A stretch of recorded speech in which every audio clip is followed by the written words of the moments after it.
Hello everyone and welcome back to the video. Today we're doing a rec review at a very high elo. This is at 22 to 2400 elo and my cat is meowing a lot. Wow, that was an amazing intro.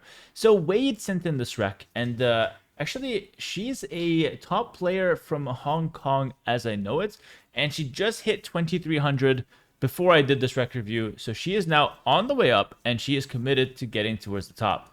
And we're going to be go ahead and reviewing her game today. And she's been playing a 1 Arabia on Cumans.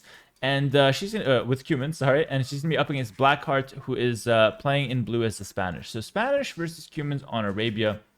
We're going to be taking a look at this game from Wade's perspective, seeing what she could do better, seeing, what, are her downsides, what she's doing well, what she should continue on working, and just kind of give her a nice overview of her gameplay, and also give her some specific tips as to what could have went better this game and in this particular game. And I think the angle for this video is just going to be what's the difference between a top player and a 2200. All right, because for a lot of you guys out there, 2200 and 2900 might just feel like it's the same. They're top players. They might not seem like it's actually any big difference. But for me, I would personally argue that from 2200 to 2900, which I would consider like top five, from that jump, it's probably harder to do that 22 to 29 than it is to do 1000 to 2200. I know that might sound crazy, but it's the reason why so many people, like 50 to hundreds of people, get to 2200, but a lot of them get hard stuck at this elo. It's a very dangerous elo to get stuck. Especially, from 2200 to 2400, a lot of people really can't break from there onwards, all right? It's only a special few that could go further and that could really break into that top 10, that top 16, and start, doing, big things in tournaments as well. So that's that big step that a lot of people struggle with. And we're going to be taking a look at this game from the lens of, that perspective. What it takes to go from 2200 to actually becoming one of the best in the world. So let's see what Wade's up to here. She's going to be playing as the Cumans, and we had some mishaps with the board, but nothing too crazy. So far, it's been a clean build. Now she's got a couple options. So she's going to either decide to go for a 2TC play, or she's going to go for some kind of standard feudal approach. Now, when you're up against the Spanish, you have to analyze the matchup, especially at a pro level, at a high level. You have to analyze the matchup. This isn't just the, your average 1200 elo game where you just have to do, the strategy you saw on my Patreon. You do the build builder, you have it on the side, try to do that to the best of your ability, and then if you attack your opponent and kill some villas, you will win. That's usually the game plan at lower levels because it's about who can execute better, who doesn't get distracted, who, doesn't panic. But at a higher level, you have to add that level of strategy to your game. So she's going to be going for 2 lumber camps, and she's going to be going for more of a standard approach. So my first advice to Wade here is that if you're going to go for this 2 lumber camp approach with Cumans versus Spanish, you better do something in Feudal Age. You have to, because if we just go and play a standard game against the Spanish, he will actually have a better late game, scaling into that late game, because he's going to have access to Conquistadors and Castle. He's going to have access to the same units we have, like Halb and Paladin and Hussar, exactly like us. But he'll also have stuff like Bracer on top of it. He'll have access to stuff like Monks. He'll have access to stuff like Bombard Cannons, all of which Cumans do not have access to. So the Spanish late game is strictly better than the Cuman late game. So what advantage do we have? Well, our advantage, besides a 2TC and Feudal, which we're not going to go for, which is fine, is that we get cheaper buildings. So we save 75 wood on a stable. We also get, faster moving scouts. So with that, let's try to do some damage. Let's try to play aggressive. Now, I'm going to go ahead and scout our opponent's base. And this is actually a very basic mistake that we're making right off the bat. I'm really happy this is happening, because this exactly shows that the 1200s and the 2200s are both making the same basic mistake. You scout your opponent, you have to do a loop around your opponent. How are you going to do damage to your opponent if the only thing you see is berries that are next to his CC and through a wall? How do you even know what his map is looking like? Where will your scouts even go? At this point, you can't send your scouts forward because you don't know where to go. So if you send your scouts forward and your opponent turns out to be fully walled, then your opponent sends his scouts forward and you're not fully walled, you're going to be in a horrible position. So you have to do a loop around your opponent's base to see what he's going to do, to see what his map is looking like, see if he's in a wall, see where your scouts can hit, etc. And if you did that, you'll notice that his map is actually very bad. He has a very open back. His gold is rather exposed even though it's at the back, and he only has one viable woodline. So had you done a loop around his base, you'd actually know exactly what to do against his map, which is probably to go for full feudal. Something like scouts into archers would do very well against a map like this, because your scouts would get pressure, and then your archers will sit behind his only woodline. Another option is you can go for a tower behind his woodline and kick him off his only woodline. As it stands, you can do none of that because you don't know what his map is looking like. So the same, the 1200 ELO that I tell, do a little loop around his base. I'm giving the same advice to the 2200 player, which just goes to show that the pro player, the 2900, the top 5 in the world, just do the basics to the highest level. That's really what separates us from the rest. And that's the first point that I really want to make in this video. I haven't seen this rec, but I was sure I was going to come across this. Just the basics not being done correctly and thoroughly. So now, because we didn't scout our opponent, we actually should not attack here. Even though we want to attack, it's really hard to attack because we're very exposed and we don't know where to attack with our scouts. So what we're doing here is we're just sitting in no man's land, which in my opinion is the worst thing we can do, because your opponent can easily sneak on the side with his scouts, and he can do damage to our base without us knowing. So what I would do is I would stay on defense if I wasn't sure about what my opponent's doing with the scouts, and wait for him to make the first move. We get a little lucky. He shows the scout, so we go back and we're going to clear it, and that's a very good move. First good move of the game for Wade. You're going to be able to pick up a scout, and because we move fast as we're like humans, we can actually kill the scouts. So the way to do it is to send one scout in the front and try to block, but even just chasing him, eventually we'll be able to whittle him down and take him out. But even if we don't, he still takes a lot of damage, and we now have the lead. So as soon as you get the lead with scouts, again, we're wasting a lot of time here. So as soon as you get the lead, this is another basic concept. As soon as you get the lead in a scout war, that's your cue to attack. Why? Because now we know he's one scout down, so, or like most of his HP is down. So if he was to attack us with all of his scouts, he'd have at most 4 scouts. At most, one of them is weak. We can defend that with 1 spear. So now we know that he sent 1 scout back. That scout can't magically teleport here. So now he's down to maximum 3 scouts that could be in our base. And we can keep track of that because we know we have 3 scouts and we can make 1 more. So we know he has maximum 4 scouts in the field. So that knowledge, you know 1 scout just ran away. This is your time to attack. The more time you sit around lounging here, the less information you have on your opponent. All right? And this is a higher level concept, which could be very interesting for the viewers watching as well. For your own entertainment and also for you guys to learn. If you attack, not only do you have a chance to do damage, but you also have a chance to learn information, to gather information from your opponent's base. You see if he's doing any transitions to gold for archers. You see if he's still adding scouts. You see if he's making spearmen. You see where his scouts are. You get all of this information by attacking. If you hover in the middle of the map like this, you get no information, no chance to do damage, and you're not even defending yourself. So this is horrible. If you want to defend yourself, you go back and you defend yourself till you wall. You go neutral in Feudal Age. You already established that's not the best play against Spanish. You have to do something ideally. So going for the attack there was the better call. And unfortunately, that's a missed opportunity. You didn't go for it. Now it's too late. And now the paranoia is setting. So now we don't know where he's going to attack us from. So we're going to go for the defense. Fair enough. Again, not a bad option. We're going to go even on the early game. Maybe wall this up, and then just defend until we're fully walled. And your opponent will do the exact same. All right, he's camping. But again, unfortunately, this favors our opponent because Spanish have simply a better late game than the Cumans. So now we're kind of letting him off the hook here. And I don't really like that. But it's not a game-losing decision. We can still win. I'm going to fast forward a little because now there's really not much to talk about. We're going to both full wall. This is what happens in a lot of high-level games with scouts for scouts. If there's no damage to be done, both players just opt for full wall, and it's a race till Castle Age. A couple good things you can do is you can scout the map. Like you'll see Blue might decide to just scout the map, or he might, once he's fully walled, like he is, he's going to go ahead and try to look for some damage and try to see what he can do with his scouts. But he'll probably find nothing because Wade will also be fully walled anyway. All right, Blacksmith's down.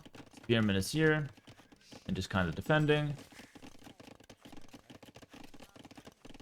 All right. And he is absolutely chilling. Gonna go up to Castle Age.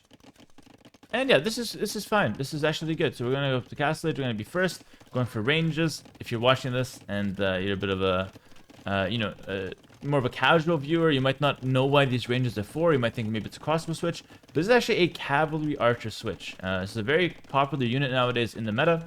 For those who watch a lot of my streams, you know just how popular cav archers are, both for myself and for the enemy. People just love to go for them. It's a counter to the light cavalry meta, that we had for so long. Basically, most of the time, people just went scouts into light cav, relic control. Nowadays, we have guys, and girls in this case, with Wade going for cav archer transitions to counter the light cav. And I actually have a whole video on this topic on my channel. You can just type Hera, cav archer, meta or something like that, and it would come up. The title is something like "This insane meta shift is doing something crazy." My standard YouTube titles, which are always meant to capture your attention and make you click. I'm evil like that. I want you to click my videos. Click and watch 30 seconds. That's what I need from you. And then after that, I can dump you. I don't need you anymore. I got the view. Anyways, that's like my villain arc. But anyway, we're going to be going for cav archers. And we are going to be going 3-range cav archers. So if we go 3-range cav archers, no, the game's already over. In my opinion, the game's already done. Because if we're going to go 3-range cav archers, in my opinion, we have to go for some kind of all-in initially. So some kind of 1TC play. Some kind of ballistics or monastery for relics, some kind of aggression. And if you did that, it would actually be a really good play. Why? Because then you can pressure his only woodline, you can break into his base, you can get some really good trades, and you easily kill anything that comes out of a stable. Like Cav Knights, if you have ballistics with 3-range CA, you can dominate that. What's going to happen here? I'm going to tell you before it happens. You're going to add a TC right now. You're not going to have enough to make 3-range cav archers. And what's going to happen is you're going to be stuck between booming and pushing. And you're going to get nothing done. You're not going to push, and your economy will still fall behind. Right? You're going to get literally nothing done. And this is a classic mistake, and it's another basic mistake. Look at that. 3 ranges. I know they're cheap, only 100 wood. But 3 ranges, all of them idle. If you want to boom, you make 2-range CA. 8 on gold, not 12 on gold.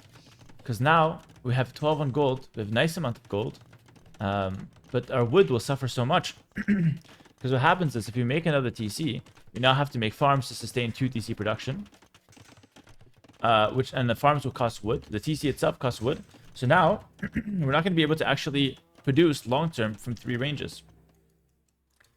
And so in the end, our army is not going to be that crazy. And our economy is not going to be that crazy.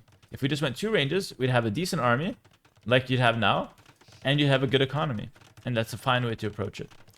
So if you're going to go for 3 ranges, commit to the 1 TC to start. If you're not, stick on 2 ranges, and you'd have a much better economy behind it. And it matters a lot. Alright, so now, going to try to do some damage with the CA. Very good choice to hit the 1 woodline. Again, that's the big thing about this map, is that he only has that 1 woodline. And obviously, Blackheart, Blackheart's a really smart player as well. He knows he only has 1 woodline, prioritizes the first TC, or actually both TCs, on those woodlines. One here to expand to get access to another one, and one here to get access to this one. And now his map is set up in a way where he now has a second woodline. So he no longer has that weakness in Feudal, where he had only 1 playable woodline. And he also goes for a castle in the front, further securing that woodline. Now, had you went for the 1 TC, I really want to highlight his position. Had you went for the 1 TC ballistics, you'd have probably another 5 cav archers on the field, or at least another 4 cav archers on the field. That means you break in faster, and that means you'd also have ballistics, which means that if you actually get in, you'd get in with cav archers with ballistics. That has a lot of potential to do a lot of damage, and to do enough damage to where your opponent can actually crumble under that pressure. But now, because you're walking in here, you got less CA than you probably should, and you also don't have access to ballistics. This CA are not going to do that much damage, and your opponents can easily defend this by just garrisoning and waiting for conks.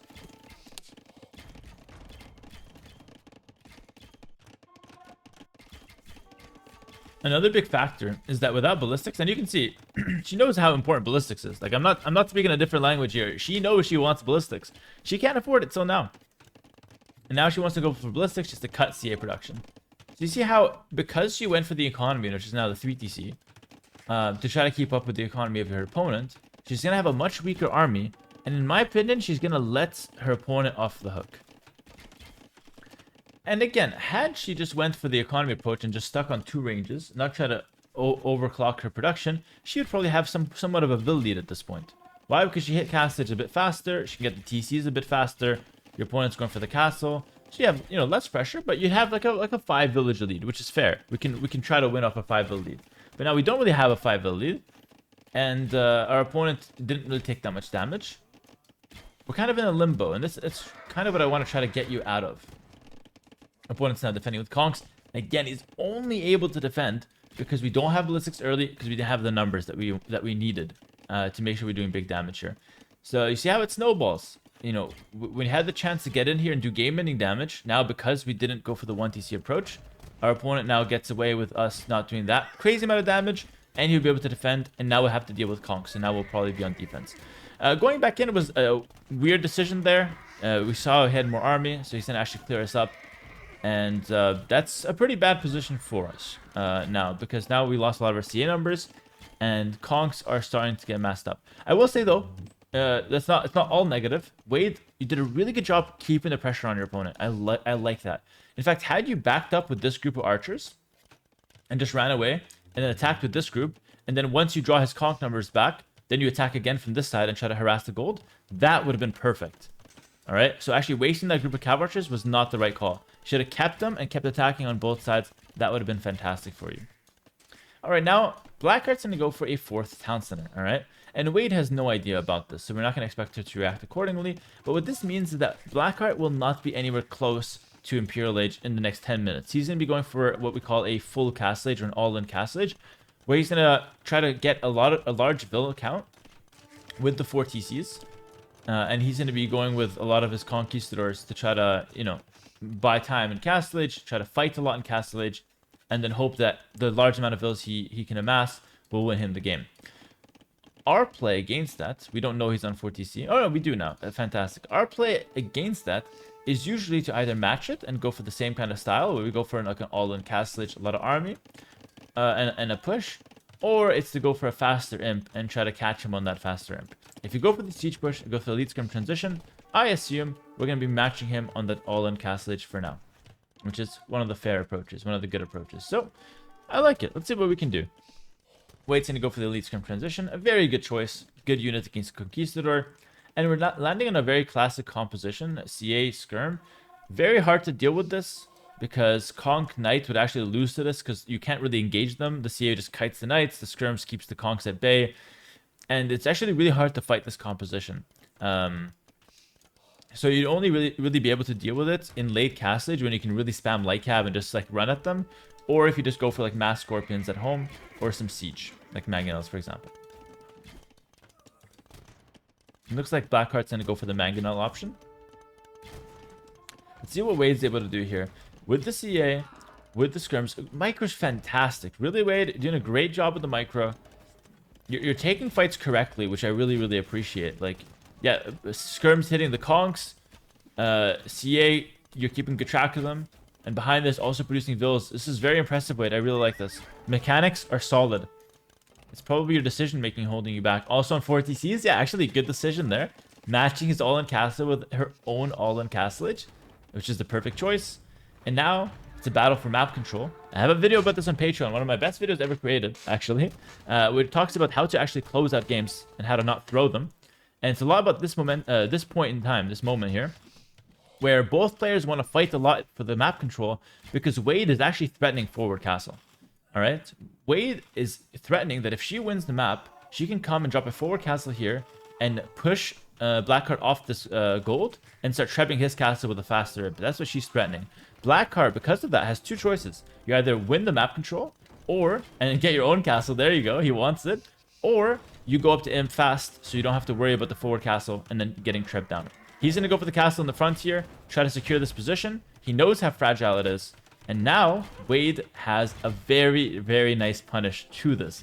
She can sit here, camp, and just continue to fight him over and over again and force him to lose a lot of vills if he wants to get that castle up. That's her best play. I'll tell you the follow-up for her later. We'll see if she figures it out first. 1 for 1 on the Mangonel. Again, both players playing quite well. The punish to this is you continue fighting, you get as many vills as possible, and then you castle the hill. You don't care for the forward castle anymore. You already got a lot of vills down. You don't go for that forward castle angle anymore. You go for the castle on the hill, and you play a late game where you're going to be up like 10, 20 vills. And that is a winnable late game, even though Spanish have, a better late game on paper. So let's see how many vills she can kill here. That's the idea. You have to kill as many vills as possible. Blackheart, obviously aware of this threat, plays it smart, distracts with the conks. Goes in with the... very nice play from Blackheart. Goes into the Mangonel, clears the skirms. And Wade obviously knows what she has to do. She has to kill as many vills as she can. And it ends up being okay. Got a couple kills. Nothing crazy. Didn't lose that much army as well. Like fair trades across the board. I think both players leave that and are happy. And now Blackheart goes up to Imperial Age.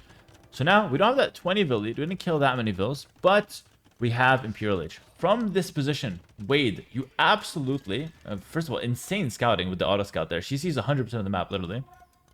From this position, it's a must. You have to go for outposts on the side, all right? It's absolutely broken. To those watching, I highly recommend you always go outposts on the sides in late game, on the way up to Imperial Age. This is something I've talked about before. It's very important. It's very cheap. Send out a couple of vils, outpost the entire side on that side, on this side, and maybe a couple in the center, and you see the entire map full vision. And that helps so much for late game. And aside from that, you just do the basics, which is pick your composition, try to get the 200 pop, and try to push. That's the main plan for late game. It sounds easy, but it's obviously a lot harder. So she's going to go ahead and go for a bunch of stables. Try to go for some kind of tech switch. I don't know if it's going to be Paladin, Step Lancer, or Hussar. It could be any option, really, that she wants to go for. I would say the best option is probably to go for Paladin, because you have a lot of gold built up. And honestly, CA is not really a good late game Cumin option, because you lack Bracer. So I think it's much better to go for a different tech choice for your main gold unit. And Skirms act as a much better secondary unit to counter Conks and Halves.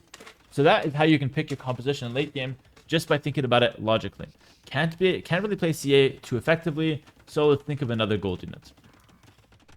And realistically, you have a lot of options, because you can go for, Halbs, Halb Ram, you can go for Paladin, you can even go for Step Lancer in some cases. You have a lot of options. But if you just think about it logically, you can probably get to the right choice if you just follow the simple rule of 1 gold unit, 1 trash unit, and 1 siege unit that's good against buildings. Alright, forward castle on the hill, so she did exactly what I said. Alright. Blackheart gets the Imperial Age a little faster, but honestly, it's basically the same time. Wade has a maybe 10 villager lead, has the hill in the center, and is going Paladin. All good. It's all good. Only thing she's missing is the outpost on the side. Again, a pro player, if I'm thinking of myself, a top pro player, don't mean to flex and put myself, but even if I'm thinking of someone else, like someone like Sebastian, Sebastian would have outposts on the sides. 100%. So his CA raids, his skirm raids would hit exactly what it hurts. He'd hit here, he'd go for the gold. The CA would run around here and hit this woodline. And these are useless units, and I made a whole video about this as well. God, I'm just linking all my videos in this video. I'm mentioning them all. These useless units it's so bad to waste these like this. Wait, you have 2 options with those. Either you keep those units on defense and just camp trebs, or you send them in to raid and trade against your opponent's vills while you make your transition. Trading against your opponent's army when you have a weak unit that you're not upgrading is horrible, because then you just lose your units for no reason, and yeah, it's like we're not getting any value out of them. If it's a good trade, go for it, but if it's a bad trade like that, just go send them to raid instead. It's going to be much better for your weak units. Okay, our opponent wins the Treb War. Didn't necessarily happen, because we had the hill, but your opponent did have 2 castles to our 1. So it's kind of fine that it happened. In my opinion, what you should do is accept the loss and just stick to your big hill, right? Which probably you should have stuck to from the start. Now you're going to send in the Cavalier, look to snipe some trebs. Fair. Fair. Cavalier skirms is our composition. This will be a decent trade. Okay, fair approach. I don't think that's a mistake to go for that. I'm not a huge fan of the play either. What I would have done is raided first with my Cavalier. Again, I really want to watch this game, Wade. And for the viewers watching as well, you want to look at this game here. And the reason why she didn't raid is, once again, the outpost on the side, because she doesn't have the vision of what's going on. If you saw what's happening here, the play would be so obvious to you. Sending in those 10 Cavalier, 15 Cavalier, trading as 3 trebs, not a bad trade, it's fine. But wouldn't it be so much better to send your first 15 Cavalier here? Your opponent has to respond with his conks. He's got nothing else. He sends his conks back to deal with that, and then you send in the next wave of 10 Cavalier to snipe the trebs, and the conks would not be there. That is literally the step-by-step how to play like Mr. Yo. It's like literally step-by-step. Mr. Yo's first calves will never go for an engagement. They almost always go for raids, because that's a way to get your opponent's army out of position, make the opponent's game way harder for him, and it lets you then dictate the second move for yourself. Because you wasted all your cav like that, wasted in quotation, you got a decent trade. But because you no longer have those cav, your opponent has a very easy game to play. He can put vills wherever he wants. He can just wait for the push now. His army is still camping his trebs, and you've made absolutely 0 progress. This, in my opinion, is the absolute key moment of the game. If you lose, we think back to this game, and we have nightmares over it for the next 2 months. All right, it's the only way to learn. You have to go through the nightmares. It's important. Now we're gonna have the skirms. You know, skirm cap is not a bad composition. It's fine, but it's not gonna work when he gets hussars on the field. So this is kind of like the window where we have to do something, and that window is closing in on us because he's got, you know, 140 pop. We went for a failed cast on this side, which is unfortunate. Now he's got the Vil lead, and he's got the better late game. The clock is ticking. Got the better late game. You didn't take advantage of his weaknesses. Look at that. You actually attacked him at his strength. You attacked him under 2 castles with his conks on a hill. You attacked him in his strengths. Yeah, unfortunately, it just didn't work out too well for you. And now you're going to be paying the price. And now the rest of the game is going to be hard for you. You're playing with Don't Bracer. Your opponent will have a better late game. Your opponent also has momentum. And your opponent is expanding very nicely on his map. I mean, you're doing the same. But now your opponent doesn't really have any weaknesses on his game. Take a look at the relics. Maybe if we had 5 relics, that's a win condition. Unfortunately, it's 2-2. 2-2. Opponent has a slightly better late game. What's our win condition? Win condition is now this middle hill. So now your best play weight is to camp this middle hill and hope that we can land some MBL shots, which are very lucky, on our trebs to his bomber cannons. Is the only way we win. We need some MBL shots right now. And we're missing. Wade, you're only 2k2. You're not as lucky as MBL. He's a 2k7, 2k8 player. You're not as lucky as him. But you're still doing quite well with the skirm cap composition. Again, as long as your opponent does not have hussar, it's actually pretty good. Still doing very well.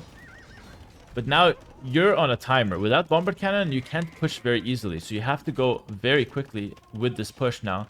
Or else you're going to be in a position where you can't really do much. Like, your opponent would just camp with bomber cannons, hussar raid you, and just whittle you down.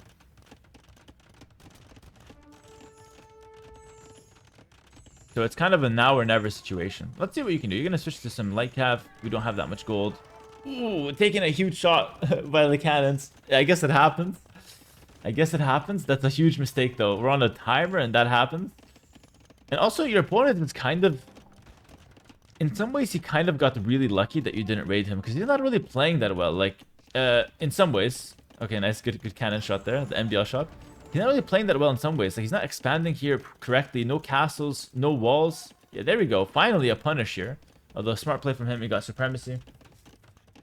So he was kind of taking... He was kind of taking you for granted. Like, taking, you know, this expansion as if nothing bad's gonna happen. And now you're raiding him. Good. Unfortunately, he has Supremacy now, so the raids are going to be a lot weaker. But it's still good.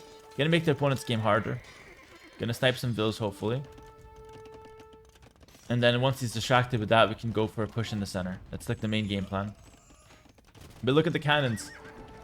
And again, you should know, Wade. Like, you should be thinking about this. That your opponent has cannons and you don't. It's a huge part of this matchup. I was thinking about cannons for minute 5 this game. I was like, oh, the opponent has cannons. We have the same late game. He's got cannons. He's got bracer advantage. I do not want to play a late game. And I guarantee you didn't think about that. Because if you did, you'd know how urgently you had to play it. And you'd know you had to not get into a situation where you're in like a slow siege. Because then the bomber cannon player always wins. Raids are good, but I think it's a little too late. That moment that we missed on, our opponent now has enough time to set up. Supremacy's in. The rating is a lot harder now. And our opponent's composition is sadly perfect. Cannon, conk, and he's going to have light cav on the way if he wants it. That's basically the dream composition with Spanish. Let's see. I don't want to count you out just yet. Opponent is griefing a cannon. That's good. Again, raiding him. Sorry, not raiding him, but they're going to go for the push. It's like, it's not bad doing this because you're diving for siege, but you lose all your army for 1 cannon, 2 cannons. I guess at this point you kind of have to. The problem with the situation is how inevitable it seems, though. Because since you're not raiding, you don't have really anything else going for you, no 5 relics. It's basically inevitable that we're going to lose if we can't find the win soon. Which is, I guess, what's the uneasy feeling for me. We have this one hill, I guess. That's our last stand, our last chance at success here. We're gonna fast forward because there's a lot of like stalling. Gonna go ahead and try to see what we can fight. As soon as I fast forward, the fight starts. All right, light cap driving in. This is good now because we're not trading gold units. It's not Cavalier running in, it's light cap, so that's really good. Send in 20 light cap, kill some gold. We're trading food for gold. That's very worth it. So that is good. I want to make that stance clear. Now we get Hussar. Actually, this feels somewhat winnable because opponent is so late on Hussar tech, but now he's going to go for it.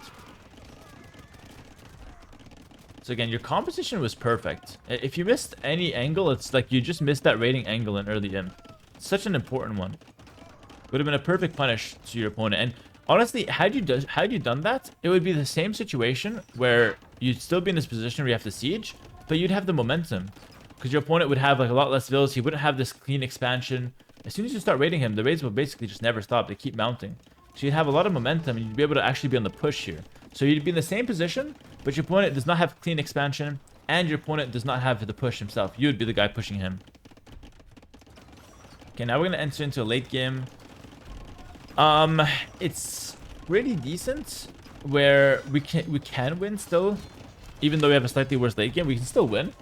So let's see what we can do. Blackheart's going to be getting his Hussar transition. Actually, very late on hand cards. Missing some eco upgrades. Maybe that's why the game is close. 160 vills as well, a bit too much. Alright, let's see. Hussar's running in. This is good. Just trade for the gold. Skirms will have to hit the conks. Hussar's patrol. That's how you do this in late game. And you're doing that. Very nice. You're doing it perfectly.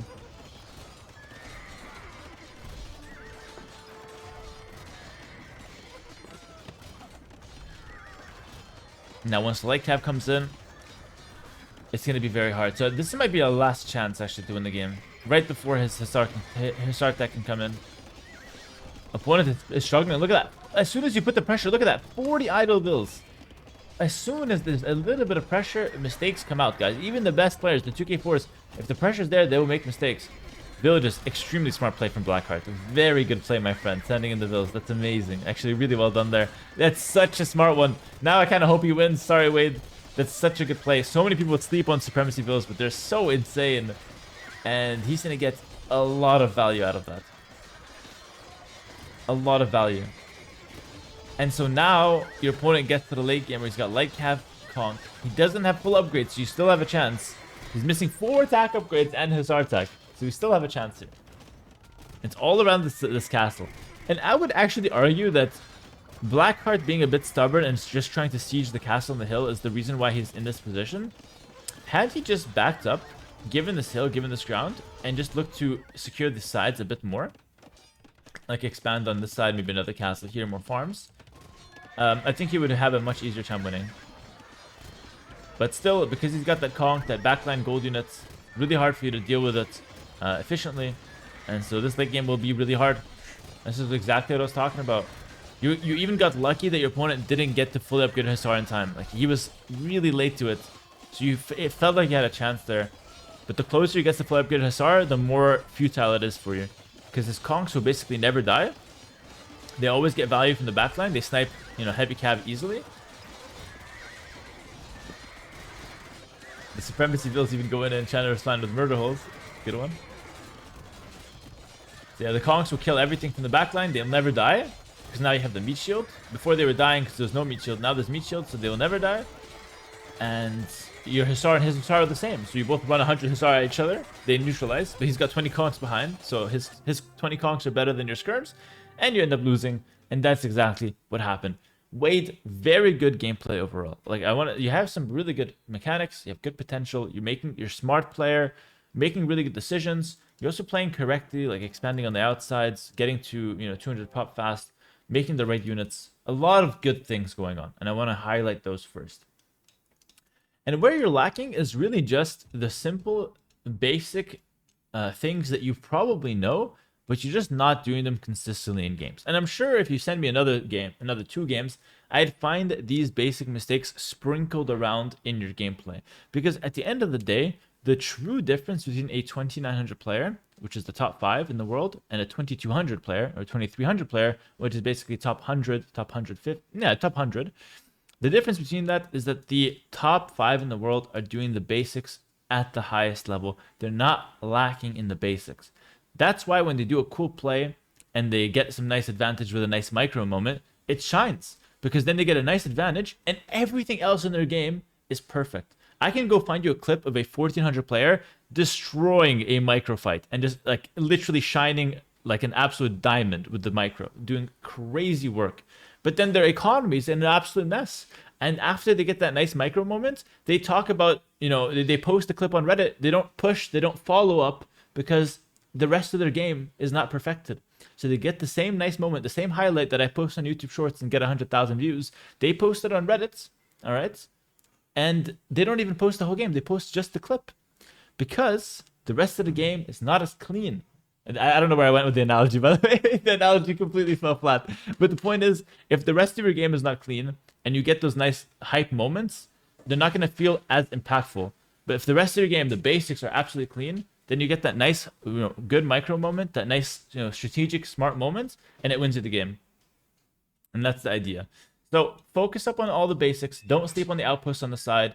Pick your moments with the raids. Raid more, just general advice as well. Raid more. And yeah, best of luck out there. I hope this rec review helped. Hope you guys found it entertaining on YouTube as well. I'll show you guys the stats quickly. If you guys want to pause, if you're interested, pause, take a look at the stats, analyze it. Thank you so much for watching. Make sure to like, comment, subscribe. Let me know if you guys want more videos of this 2,000 plus player like commentary, rec reviews. If you guys are interested in that, if you guys find it interesting. I know a lot of my audience is not at this level, but I hope you guys can still enjoy seeing the difference between something like a 2200 player, top 100, and a top 5 player. Hopefully this commentary was interesting and impactful and, you know, helpful for Wade as well. And yeah, wish her the best of luck in her journey. Thank you so much for watching. Make sure to like, comment, subscribe once again. If you guys want more content from me, if you want to get to a player, get to the same level as a player like Wade, check me out on Patreon as well. And catch me live on twitch.tv/Hera. Links to both Twitch and YouTube. Twitch and Patreon in the description below. My wife is making faces at me and distracting me in this outro. This is a horrible outro. Way too long of a video. She said it's way too long of a video.